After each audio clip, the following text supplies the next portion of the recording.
સો હે ગાઈસ ફરી એક તમારું નવા વિડિયો ની અંદર બધાનું સ્વાગત છે મિત્રો. તો મસ્ત મજાનું ભાઈ મોર્નિંગ થઈ ગયું હે. ગુડ મોર્નિંગ મિત્રો મસ્તનો અને જય માતાજી અને જય દ્વારકાધીશ મિત્રો. તો કેમ છો મિત્રો? તમે બધા મજામાં હશો આશા છે કે, કારણ કે આપણા બ્લોગ જોતા એ બધા મજામાં જ હે મિત્રો. મસ્ત મજાનું ભાઈ મોર્નિંગ થઈ ગયું અને આમ જો અત્યારે હું ધાબા ઉપર આવ્યો હું, કારણ કે હે ને અત્યારે આમ જો વાદળ તો જુઓ તમે, અત્યારે હે ને વરસાદ રૂપનું વાતાવરણ થઈ ગયું હે ને. કાલે મસ્ત વરસાદ અમારે અહીંયા પડી ગયો અને તમારા એમ ખેતરમાં જો કપા હે ને થોડોક થઈ ગયો હે મોટો.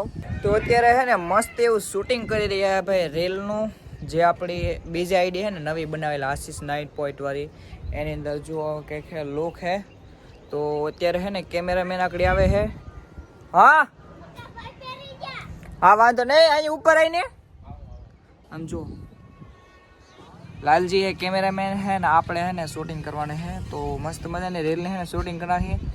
એમાં હે ને આપણે 2 દિવસે હું એક રીલ શૂટિંગ કરું, કારણ કે 2 આઈડી હે ને તો બંને આઈડી પર અલગ અલગ રીલ મૂકવાની હોય એટલે. તો હે ને મસ્ત આગળ શૂટિંગ કરી નાખીએ ને. ચાલો તો અત્યારે આપણે જઈ રહ્યા હે ભાઈ કથાની અંદર. આપણી સાથે હે અજય. તો હવે હે ને ના જઈએ, અને કારણ કે ભાઈબંધો બધા ભેગા થઈ ગયા ને આપણે હે ને મોડું થઈ ગયું, કારણ કે મારે હે ને વ્લોગમાં થોડુંક થંબનેલ એડિટ કરવાની હતી ને, એટલે હું ઉપર હતો ધાબા પર. તો હવે હે ને ડાયરેક્ટ આપણે જઈ ભાઈબંધ પાસે અને હાલો ના જઈને મસ્ત એનું કાર્ય સંપૂર્ણ કરીએ. અત્યારે આપણે હે ને જઈએ હે હવે ભાઈ ટ્રેક્ટરમાં ચડીને. મારી સાથે જુઓ ને આમ જો ઓલા છેતરાઈ ગયા આમ જો, એ કે અમે હે ને ટ્રેક્ટરમાં એમ જો ગાડીમાં આવે છે.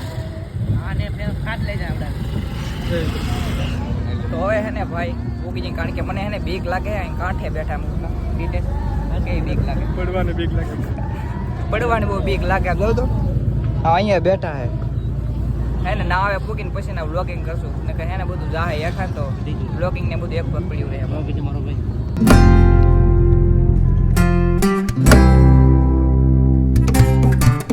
તો મિત્રો આપણે ફાઇનલી પૂગી ગયા ભાઈ ખવી દાદાના મંદિરે, અને આ જગ્યા પર કરવાની છે કથા.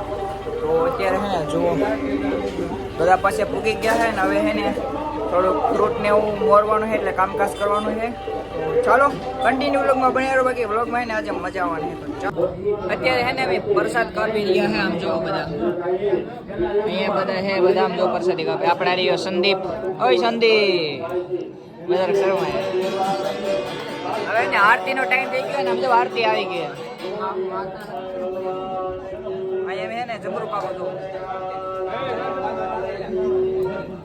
આ શરમાય હે લે દાદા. હવે કેટલો શરમાય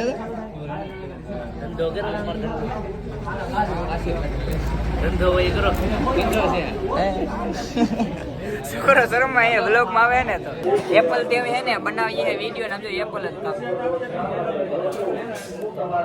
એપલ ના ફોન વાળા વ્યક્તિ એપલ કાપે. તો આપણે હે ને આવી ગયા હવે કથામાંથી ને હવે જવાનું હે મિત્રો આપણે અહીંયા ખોડિયા માતાજીનું મંદિર હે ને, ના હવન રાખેલું હે, તો એના ઠામ લેવા જવાના હે. તો ચાલો હવે હે ને ઠામ લઈ આવી, ભાઈબંધો બધા ભેગા થઈ જાય એટલે. હું વિચારું વાળ હે ને થોડા કપી નાખવા, મોટા થઈ ગયા. કેમ લાગે? અત્યારે હે ને મિત્રો આપણે ખેતરપા દાદાની જગ્યામાં આવી ગયા હે. ના રે લેવાને વાસણ, તો હે ને વાસણ લઈ લઈ. તો ચાલો મસ્ત મજાના વાસણ લઈ લઈએ. અમે લોકો ખેતર પર આવેલા હે લગભગ આઈ થિંક. જો આ જગ્યા ખેતર પર દાદાની અત્યારે ખાલી રહ્યું ભાઈ મંદિર. આપણે હે ને એનું રિનોવેશન કામ ચાલુ છે. જો અહીંયા અમારા મોહ હે કલર કરે છે, બાકી આવું કંઈક મંદિર છે. તો અત્યારે ને રિનોવેશનનું કામ કરીએ, અત્યારે કલર કરીએ છે. હજી એમાં ઓલી જે આવે ને આપણે મામા ઓલી શું કહેવાય કલરની રંગબેરંગી આવી લાઈટ. હા લાઈટ, એને શું કહેવાય? સિરિયલ. હા તો સિરીઝ લગાડવાની છે લાઈટ. તો હજી ઘણું કામકાજ બાકી છે ને. કાલે છે ને ભાઈ પૂગી જાજો બધા આપણે પાટેડામાં જે ખોડિયાર માતાજીનું મંદિર છે ને ના. તો આવવાનું બધા ભૂલતા નહીં, જે આવો ને પાછા મને મળજો, એટલે મને ખબર તો પડે કે વિડીયો જોઈને એટલે આવ્યા છે એમ. તો અત્યારે હે ને તમારો ભાઈ આવી ગયો ભાઈ ડાયરાની અંદર હે ને. અત્યારે આપણે એક ભાઈબંધને ઘરે હે ને મિત્રો ભજન હે લોક ડાયરો, તો આપણે અત્યારે આવ્યા હે ને. અત્યારે અમારા ભાઈબંધો હે ને આમ અમારા ગામ હે ને ટોપ ઉપર હે ઘર. તો અહીંયાથી આમ જો નજારો કેવો દેખાય. જો આ બધી લાઈટ તમને દેખાય ને, આ વિક્ટર અને દાતરડીની લાઈટ છે આ બધી. અને અહીં કરે છે ને પેપા પોટ છે. તો આવું કાંક અમારું ઘર છે, એટલે ઘર અમારું ગામડું છે. ને આ છે આપણે મહાદેવનું મંદિર. તો આ થોડોક ઉજાગરો વધી જાય કારણ કે આપણે આવ્યા છે ડાયરાની અંદર તો બેહવું પડે.